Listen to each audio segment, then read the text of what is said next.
Hello everybody, my name is Mr. Philip Campbell and welcome back to my third lecture in my series on the age of exploration. It is one of the great ironies of history that the American continents were discovered on accident by men who weren't looking for them, and once discovered, the continents were treated as an annoying obstacle that explorers tried to get around or cut through as easily as possible on their way to somewhere else. And perhaps this is best evidenced by the long and varied search for the waterway known as the Northwest Passage. The Northwest Passage was a waterway that was believed to exist, or I should say hoped to exist, that would connect the Atlantic Ocean with the Pacific Ocean on an east-west route through the North American continent. Now, what was so important about connecting the Atlantic to the Pacific? Well, we have to remember that all the early explorers, going right back from Columbus onward, were ultimately trying to get to China. They were trying to get to the Orient. They were trying to access the fabled riches of the Eastern Asian trading ports, the spice trade, to connect the European markets with the East because they were very lucrative. Spices were very difficult to come by in the early modern period, and any country that could find a practical water route from Europe to China that was shorter than going around India, they would become fabulously wealthy from the spice trade. So this is why everyone was searching for this Northwest Passage. One of the earliest searches for the Northwest Passage came just a few years after Columbus with the 1497 voyage of Giovanni Caboto, who we remember as John Cabot. He was an Italian who was sailing for England under the reign of King Henry VII. He came west and discovered what is now Newfoundland in Canada. He skirted around the northeast coast of Newfoundland, didn't find any waterways, but he came back multiple times looking for that passage, never found anything. A generation later, the Portuguese got in on the action and sent Esteban Gomes, who was an experienced, seasoned explorer. He'd been on the Magellan voyage and was one of the survivors of the Magellan voyage. Gomes came west and he picked up where Cabot left off, although he ended up landing somewhere around Nova Scotia, and he came all the way down the coast of New England, Maine, all the way down to what is now New York State and the Hudson River, probing various estuaries and waterways, hoping to find some sort of promising passage to the west. He did not find anything, but the Portuguese, for a brief time in history, laid claim to this part of the world before it passed pretty much irrevocably to the English and the Dutch. Now, a major breakthrough came in 1535 with the expedition of Jacques Cartier, the Frenchman who discovered the St. Lawrence Seaway. Now, the St. Lawrence Seaway, we can understand why Cartier might have thought this was a route to the Pacific. It's a very, very large waterway. It connects the Atlantic Ocean with the Great Lakes system and thus gives access to the whole heartland of the North American interior. It does run east-west, so this seemed to be the waterway that everyone was looking for.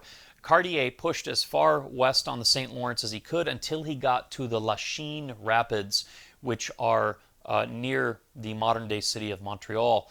And the Lachine Rapids were named by Cartier, according to a legend, because he thought these rapids were all that stood between him and China, and so he named them La Chine, which is the French word for China. The China Rapids. This is all that stands between me and China. If only he could see a modern map and understand how far he still had to go.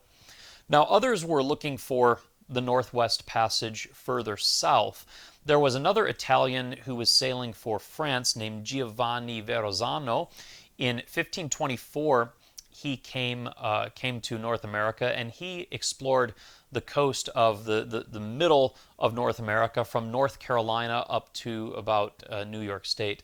Now, when he was off the coast of the Carolinas, he encountered the Outer Banks, and for those of you who aren't familiar with the Atlantic seaboard. The Outer Banks are a series of very narrow islands off the coast of North Carolina that separate the Atlantic Ocean from the mainland. As Verrazzano skirted the outer coast of the Banks, he looked at these little narrow islands and he thought they were a very small isthmus, as he thought the continent came to a very small, narrow point, and that this little strip of land was all that was separating him from getting into the Pacific. So he proudly proclaimed that he'd come to the Pacific Ocean. He was at the Outer Banks looking in towards the North Carolina coast and thought that he'd seen the Pacific, but he couldn't find a navigable way between the islands of the Outer Banks. The water was too shallow for his ship, and he had to turn back in defeat. Verrazzano is probably the first explorer to realize that North America was a different continent distinct from Asia. And fun fact, when he got to the Caribbean, he was eaten by Carib Indians who slaughtered him when he landed on the beach of an island and ate him before the eyes of his horrified crew, who looked on helplessly from his ship. So, yeah. I personally think one of the most interesting expeditions in search of the Northwest Passage were those led by the Englishman Martin Frobisher between 1576 and 1578. Frobisher came west looking for a passage much farther north than anybody else had previously gone in what is now the Canadian Arctic. Now, he didn't discover the Northwest Passage, obviously, but he did discover a very large bay, which is now named after him, Frobisher Bay. And while he was exploring the islands and the shores of Frobisher Bay, he came across this large black ore that he thought looked very much like the kind of stone that gold can often be found inside. Gold dust can be found inside. So he brought the black stone back to England. He had it checked by 3 different assayists. An assayer, or an assayist, was an expert in taking minerals and determining if they held any value, and then valuing how much the rock was worth. So, the 3 different assayers who looked at Frobisher's rock said, this isn't worth much. Frobisher didn't believe them. He took it to a third guy, an Italian alchemist. The Italian alchemist claimed to have found gold dust and gold in the stone. The other 3 assayists were skeptical. They're like, why didn't we find any gold? Of course, the whole thing was a scam on the part of the alchemist. But this story that the Italian alchemist had found gold in Frobisher's ore generated a lot of buzz and excitement in England, and got the government of Queen Elizabeth to fund 2 further voyages up to Frobisher Bay. So over the course of the next 2 voyages, several years, Frobisher returned to the bay, mining over 1,500 tons of this black ore, having the first recorded encounters with the Eskimos of Canada, and interesting, digging trenches and ditches that when explorers came back to Frobisher Bay in the 1960s, the actual ditches that Frobisher's men had dug were still there, which was pretty cool. At any rate, Frobisher brought back these 1,500 tons of ore to England and had the assayers look at it, and they told him after lengthy examination that it was all worthless. It was iron pyrite, which is better known as fool's gold. So the Frobisher expedition was supremely fooled. The company that had been backing Frobisher went bankrupt. Its organizer, Michael Locke, was thrown in debtor's prison. And Martin Frobisher was discredited as an explorer, but later he redeemed himself by offering his services to the crown during the invasion of the Spaniards, and for his exploits in fighting the Spanish Armada, Martin Frobisher was eventually knighted, and his honor was restored. Several explorers in the first decade of the 17th century thought that Hudson Bay might be the key to China. Hudson Bay is this massive bay that all of Canada drains into, but Hudson Bay proved to be a dead end, in some cases literally.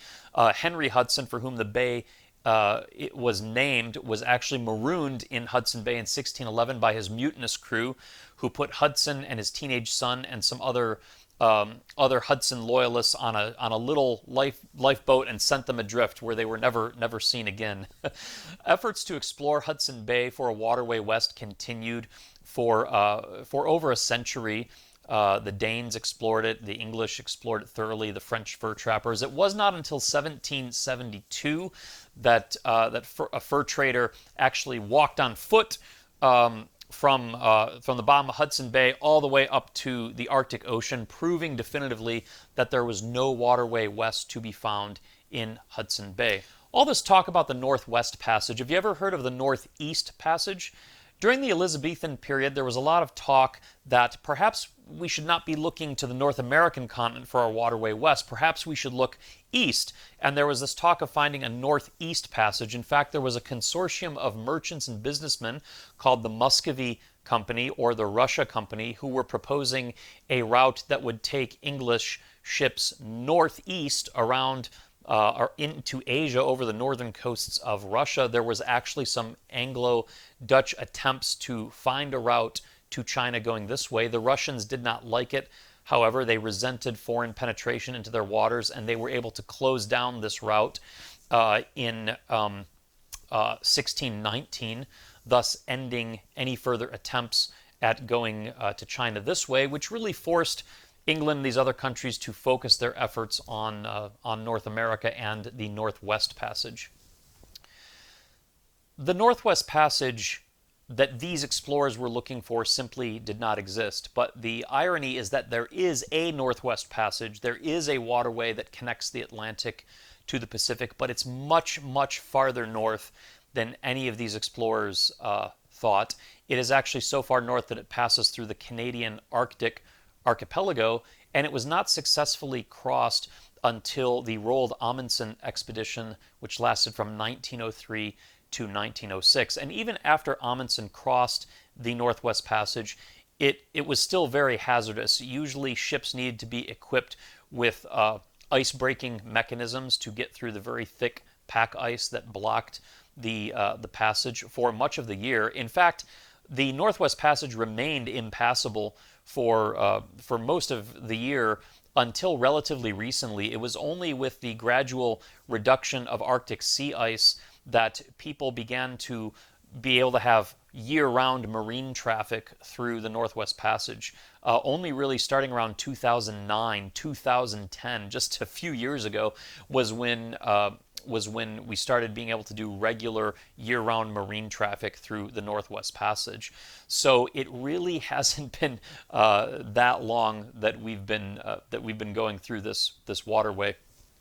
For centuries, the Northwest Passage was an ideal. It was a dream that represented fame and wealth and glory for the explorers who prodded the bays and estuaries and rivers of North America, hoping that the continent would yield up its secrets to them and reveal to them the long coveted waterway to the markets of China. Now, of course, none of these explorers of the 16th or 17th century ultimately found what they were looking for, but they did, through their voyages, make tremendous contributions to our early geographical knowledge of the North American continent.